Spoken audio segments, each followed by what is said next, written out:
ماں نور صوفے پر سر ٹکائے باہر لان میں برستی بارش کو دیکھ رہی تھی۔ اس کی آنکھوں میں بھی نمی تھی۔ وہ بارش دیکھتے دیکھتے دور کہیں ماضی میں کھو گئی۔ ماں نور کا ماضی۔ ڈائننگ ٹیبل پر حویلی کے سب افراد ناشتہ کر رہے تھے جب ڈرتے ڈرتے ماں نور نے سردار حشمت علی خان سے کہا، بابا میں کھیتوں پہ چلی جاؤں؟ کچھ دیر اس کی کوئی ضرورت نہیں، حویلی میں ہر چیز موجود ہے، باہر جا کر کیا کرو گی؟ ماں نور کی امید کے عین مطابق نہ میں جواب آیا۔ اب اس نے اپنے چچا سردار دلاور علی خان کی طرف مدد طلب نظر سے دیکھا۔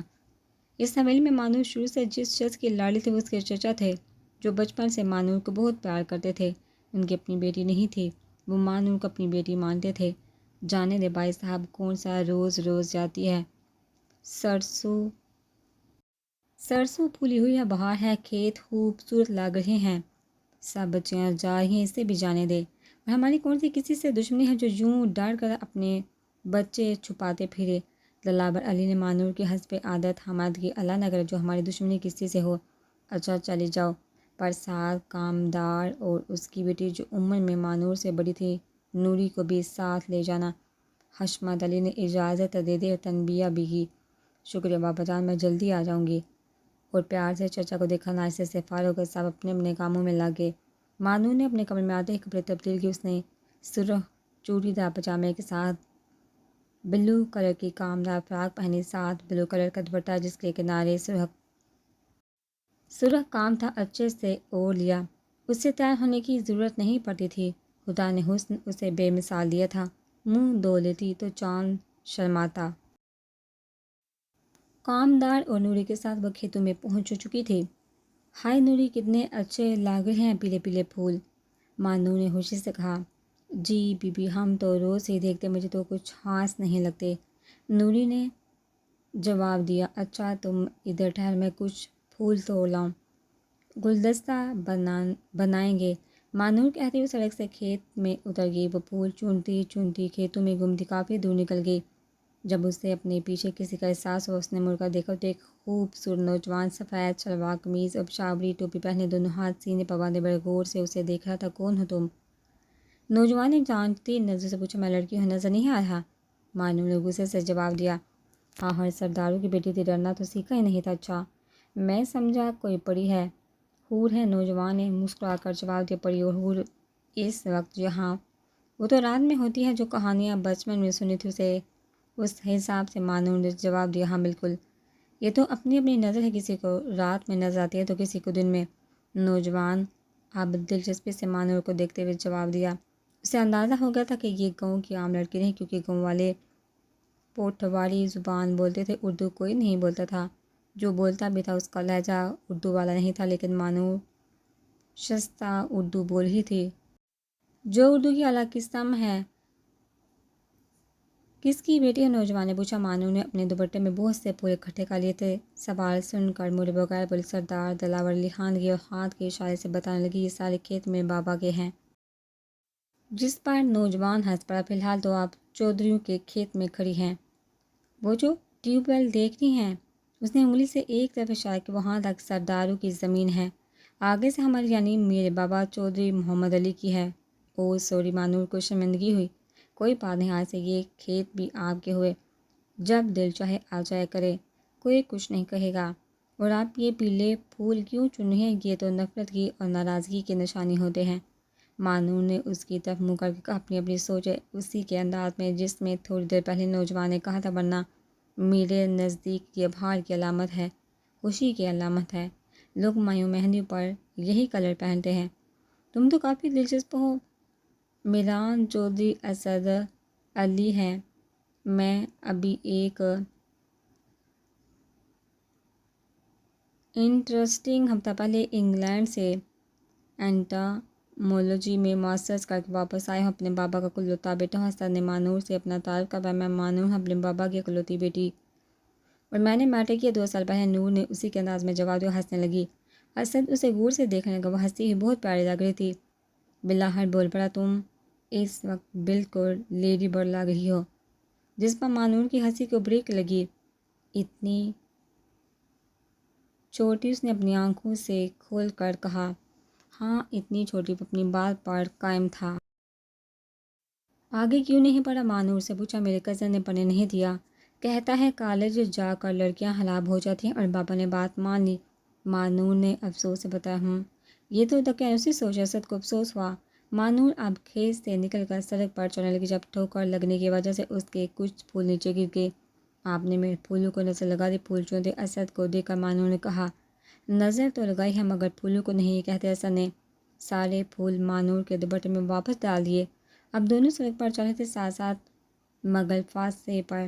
آپ کل دوبارہ پھول توڑنے آئیں گی؟ اسد نے کچھ بے چینی سے پوچھا۔ نہیں، کل تو جمعرات ہے، میں تو درگاہ پر جاؤں گی۔ مانور نے جواب دیا۔ آپ درگاہ کیوں جاتی ہیں؟ اسد نے پوچھا۔ کیونکہ میں منت مانگتی ہوں، جب منت پوری ہو جاتی ہے تو پھولوں کی چادر چڑھانے جاتی ہوں۔ مانور نے کہا او اچھا، اگر میں بھی منت مانگوں تو پوری ہوگی؟ اسد نے مانور کا منت پر ایمان دیکھتے ہوئے پوچھا۔ ہاں کیوں نہیں؟ مانور نے جواب دیا۔ چلو پھر کل درگاہ پر ملتے ہیں، پکا تم آؤ گی نا؟ اسد نے تصدیق چاہی۔ میں تو ہر جمعرات کو جاتی ہوں اور فقیروں کو پیسے بھی دیتی ہوں۔ مانور نے تفصیل بتائی۔ اچھا پھر تو میں بھی فقیر ہوں، آپ مجھے بھی کچھ دیں۔ وہ اب اپنے دونوں ہاتھ پھیلائے مانور کو دیکھ رہا تھا۔ آپ دیکھنے سے فقیر تو نہیں لگتے۔ مانور نے اسے سر سے پاؤں تک دیکھتے ہوئے کہا پہلے نہیں تھا مگر ابھی تھوڑی دیر پہلے میرا سب کچھ لٹ گیا۔ اب اس نے اپنے دل پر ہاتھ رکھا ہوا تھا۔ ابھی وہ کیسے؟ مانور نے حیرت سے پوچھا۔ اسد نے اس کی آنکھوں کے سامنے اپنا ہاتھ ہلاتے ہوئے 3 چٹکیاں بجائی اور بولا ایسے ایسے ایسے۔ پہ دونوں ہنسنے لگے۔ وہ جو سامنے ایک گاڑی کھڑی ہے شاداب کی ہے؟ اسد نے مانور سے تصدیق چاہی۔ جی میری ہے، مانور نے کہا۔ کامدار نے مانور کے آتے ہی بیک ڈور اوپن کیا اور ڈرائیور اپنی سیٹ سنبھال کر بیٹھ گیا۔ کامدار نوری بھی اپنی جگہ بیٹھ گیا۔ میں کل آپ کا انتظار کروں گا، اسد نے کہتے ہوئے مانور کی سائڈ کا ڈور مسکرا کر بند کر دیا۔ بیک مرر میں مانور اسے دیکھتی رہی یہاں تک کہ وہ نظر آنا بند ہو گیا اور اس کی جگہ دھول مٹی نے لے لی۔ مانور گھٹنوں میں سر دے کر رونے لگی۔ وہ جب بھی ماضی سوچتی یہی ہوتا، اللہ کرے ذرا اب تم مر جاؤ، میری خوشیوں کو کھا گئی۔ عطرت نے ہوشی سے اماں بھی کے گلے میں اپنی باہیں ڈالی۔ اماں سچ مچ آپ جائیں گی میرے ساتھ خالہ بی کے گھر شکریہ ادا کرنے؟ عطرت نے جوش سے پوچھا۔ لڑکی تیری تسلی نہیں ہوتی؟ کہہ تو دیا اتوار کو چلیں گے، اور کتنی بار کہوں تو یقین آئے گا؟ اماں بی نے لاڈ سے عطرت کو پیچھے کرتے ہوئے کہا۔ اماں بھی اگر آپ کو خالہ بی اچھی لگی تو بات کریں گے نا؟ عطرت نے صبح سے کوئی 10ویں بار اپنا سوال دہرایا۔ کہہ تو دیا ہے کروں گی، آپ جان چھوڑ میری۔ اور ہاں کل پتہ پوچھانا چلیں گے اتوار کو، میں بھی دیکھوں کیسے لڑکی ہے جس کی دونوں بہن بھائی تعریفیں کر رہی ہیں۔ عطرت نے خوشی سے سر ہلا دیا۔ عطرت آج سارا دن خالہ کو جونی میں تلاش کرتی رہی مگر وہ نہیں آئی۔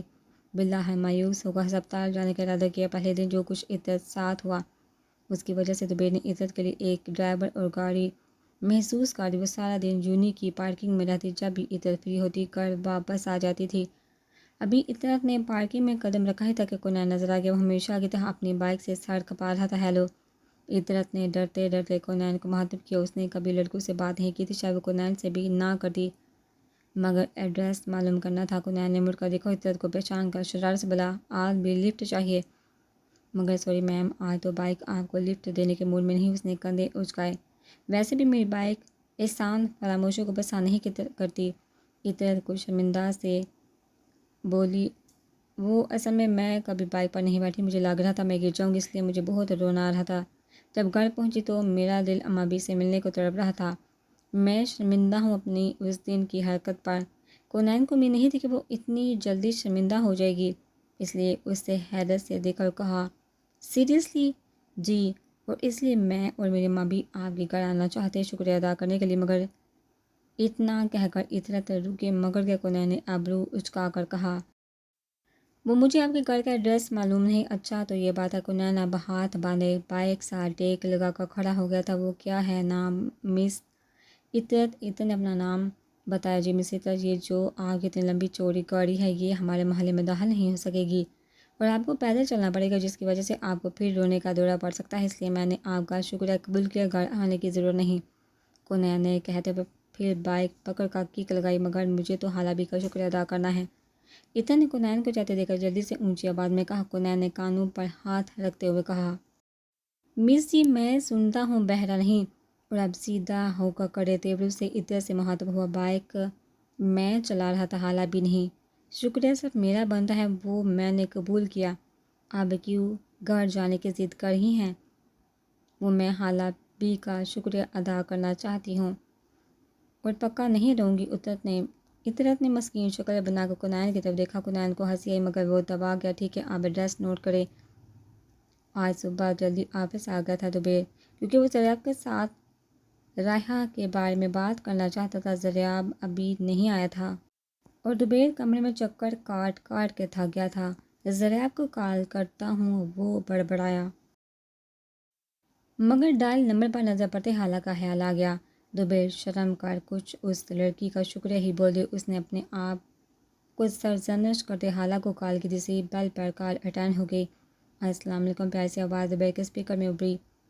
وہ میں زبیر بات کر السلام کا جواب دیتے ہوئے زبیر نے اپنا تعارف کروایا۔ کون؟ زبیر، سوری میں نے پہچانا نہیں، حالہ نے جواب دیا۔ حالہ اس وقت ہسپتال میں کافی مصروف تھی، اس لیے لمبی بات نہیں کرنا چاہتی تھی۔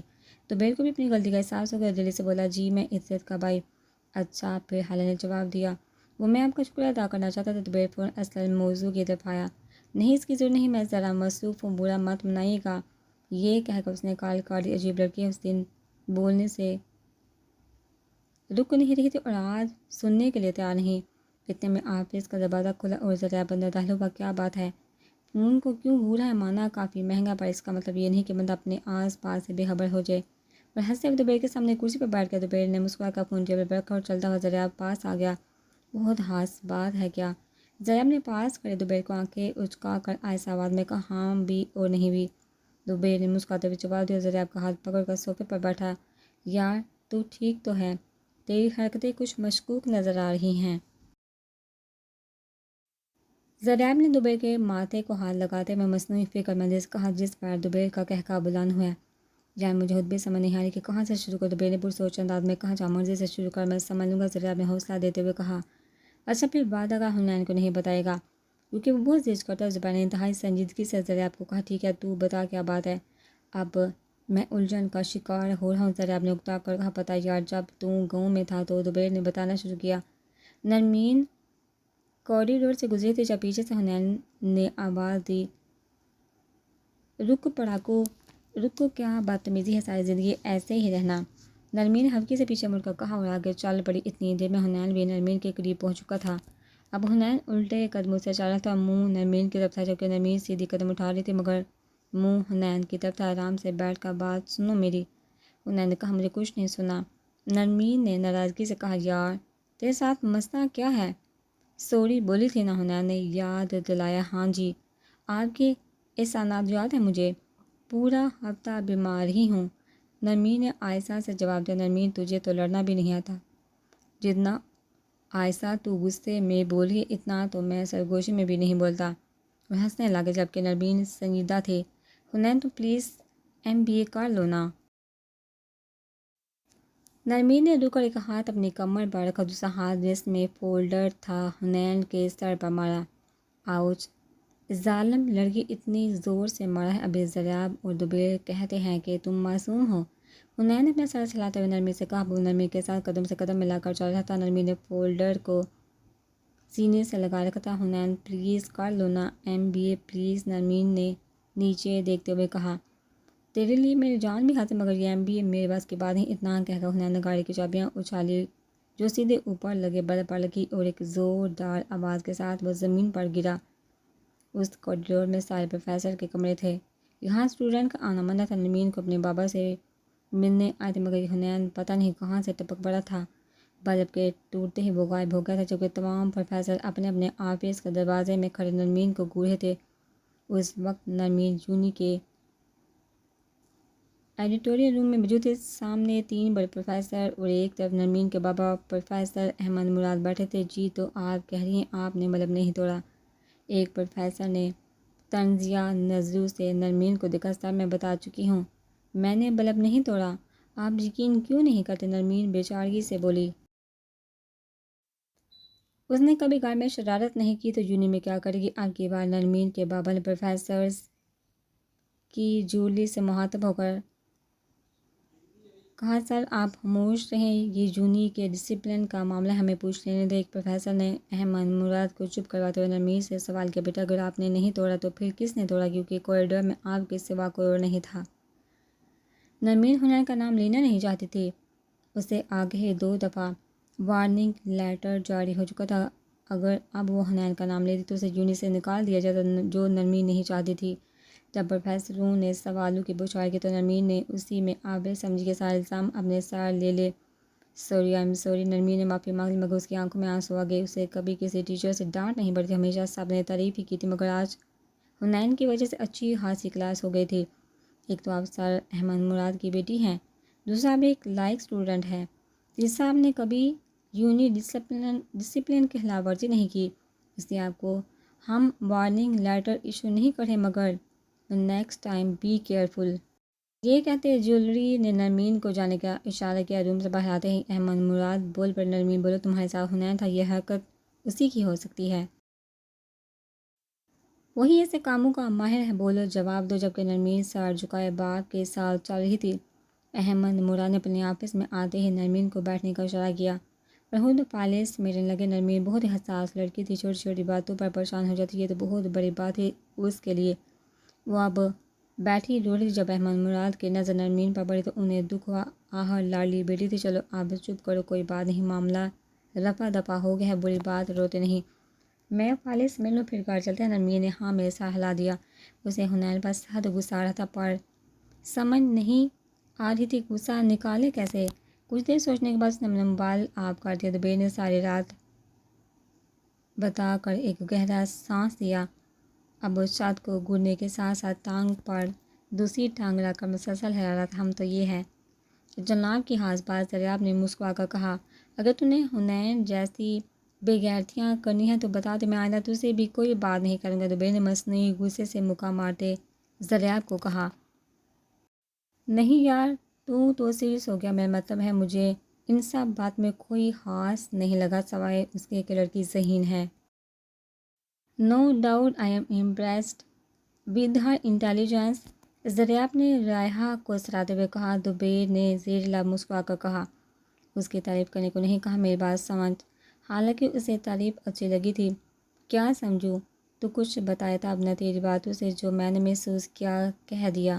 دریاب اب بغور دوبیر کے چہرے کے اتار چڑھاؤ دیکھ رہا تھا۔ یار، دوبیر نے ہاتھ بال میں پھیرے دریاب کی طرف پریشانی سے دیکھ کر کہا، میں خود کنفیوز ہوں، میرے ساتھ یہ پہلی بار ایسا ہوا ہے، مجھے رہ رہ کے خیال اور باتیں یاد آ جاتی ہیں، بتا اب کیا کروں؟ اچھا تو یہ بات ہے، دریاب زبانی انداز میں مسکرایا، لگتا ہے تجھے پہلا موقع ٹھیک نہیں لگا۔ دوبیر نے ہلکی سے دریاب کو دیکھا، اس سے پہلے کہ دریاب کچھ کہنے کے لیے اپنا منہ کھولتا، دھماکے سے آفس کا دروازہ کھلا۔ حنین برق رفتاری سے دریاب دوبیر کے درمیان پھنس کر بیٹھ کے، کتنی دفعہ منع کیا ہے تجھے اس حرکت سے؟ دریاب غصے سے کہتا اٹھ کر کرسی پر بیٹھ گیا۔ حنین کا یہ فیورٹ کام تھا، یونی میں بھی جب وہ 2 لوگوں کو اکٹھا بیٹھا دیکھتا بیچ میں گھس جاتا۔ دوبیر تو کچھ نہیں کہتا تھا، مگر دریاب اس حرکت سے سخت چڑھتا، کیا ہو رہا تھا یہاں؟ حنین نے اپنی گول مٹول آنکھوں سے بار بار دوبیر اور دریاب کو دیکھا۔ بیٹا تیرا رشتہ طے کر رہے تھے، دوبیر نے حنین کے بال ٹھیک کرتے مسکرا کر کہتی، کتنی دفعہ منع کیا ہے میرے بالوں کا سٹائل خراب نہ کیا کر، اب اپنے بال ٹھیک کر رہا تھا۔ یار یہ جو تو مرغی کی طرح اوپر بال بناتا ہے مجھے اچھے نہیں لگتے، اس طرح تو لڑاکا مرغا لگتا ہے۔ دوبیر نے حنین کے سپائکس کی طرف اشارہ کیا، جس پر دریاب اور دوبیر ہنسنے لگے۔ حنین بال ٹھیک کرتا اب کمرے کے اندر چکر کاٹا تھا، بس کر دے اب، وہ کتنے چکر کاٹے گا؟ دوبیر نے کہا، یار پتہ ہے آج مجھ سے ایک کام الٹا ہو گیا۔ حنین نے رک کر دونوں کی طرف دیکھتے افسوس سے کہا، یار تو آج کی جگہ ہمیشہ کا لفظ استعمال کر تو زیادہ مناسب رہے گا۔ دریاب نے ہنستے ہوئے کہا، حنین دوبیر سے دوبارہ بیٹھ گیا تھا، یار میں خود الٹ کام نہیں کرتا، وہ میرے الٹ کام ہو جاتا ہے، مجھے تو لگتا ہے تو الٹا پیدا ہوا تھا، بلکہ تیری اولاد بھی الٹی پیدا ہوگی، دریاب نے کہا، اور دوبیر نے اس کے ساتھ مل کر کہہ لگایا، کیا میری اولاد الٹی؟ حنین نے اپنی گول مٹول آنکھیں گھمائی اور کہا، میں نرمین کو فون کر کے بتاتا ہوں کہ دریاب تجھے بددعائیں دے رہا ہے۔ دریاب، جی پر میں کیوں اس معصوم کو بددعائیں دوں گا؟ پہلی بات یہ کہ آپ کی معصوم نے آج مجھ پر تشدد کیا، اور دوسرا یہ کہ تم نے پیرنی سے بددعائیں دینا سیکھ لی ہیں، ابھی تو تم نے کہا میری اولاد الٹی ہوگی، تو انڈائریکٹ نرمین کو بدوا دی۔ ایسا بہت کم ہوتا تھا کہ حنین، زبیر اور زریاب کے قابو آئے۔ زیادہ تر انہی دونوں کی سختی آتی تھی اس کے ہاتھوں، مگر اب وہ قابو آیا ہوا تھا۔ تم جیسے دوستوں سے بندہ اکیلا اچھا کہتے ساتھ حنین نے باہر کی طرف قدم بڑھایا۔ اس سے پہلے وہ باہر نکلا، زبیر نے اسے پکڑ کر صوفے پر بٹھا دیا۔ چلا بتا کیا ہوا، کیوں پریشان ہے؟ پہلے کچھ کھانے کو منگوا، بہت بھوک لگی، حنین نے زبیر کی طرف دیکھتے ہوئے کہا۔ زبیر نے انٹرکام کی طرف ہاتھ بڑھایا۔ جب حنین نے بولنا شروع کیا، یار میں نرمین نے آج یونی ملنے گیا تھا۔ زریاب کافی کام کر لے گا، ٹیرس پر آگے اسے پودے کوئی خاص پسند نہیں تھا، بس ایک پودا منی پلانٹ لگا ہوا تھا جس کی بیلیں پورے ٹیرس پر پھیلی ہوئی تھی۔ یہ پودا بھی اس لیے لگایا تھا کیونکہ مانون کا کہنا تھا یہ جس گھر میں ہوتا ہے وہاں دولت کی ریل پھیل ہوتی ہے، کاروبار خوب پھیلتا پھولتا ہے۔ زریاب نے ایک ہاتھ میں کافی کا مگ پکڑا ہوا تھا جبکہ دوسرے ہاتھ میں موبائل۔ کافی دیر سوچنے کے بعد اس نے مانون کا نمبر ڈال کے ہمیشہ کی طرح بیل بجتی رہی مگر کال اٹینڈ نہیں ہوئی۔ وہ دن میں 2-3 بار اس کا نمبر ضرور ڈائل کرتا تھا۔ جب تجھے پتا ہے کہ وہ تجھ سے بات کرنا پسند نہیں کرتی تو کیوں کال کرتا ہے؟ زریاب نے اپنے آپ سے مخاطب ہو کر کہا۔ بڑی عجیب ہے اس دل کی خواہش۔ ایک شخص میرا ہونا نہیں چاہتا اور دل اسے کھونا نہیں چاہتا۔ اس نے کچھ دیر سوچنے کے بعد یہ میسج ٹائپ کر کے مانون کو سینڈ کر دیا۔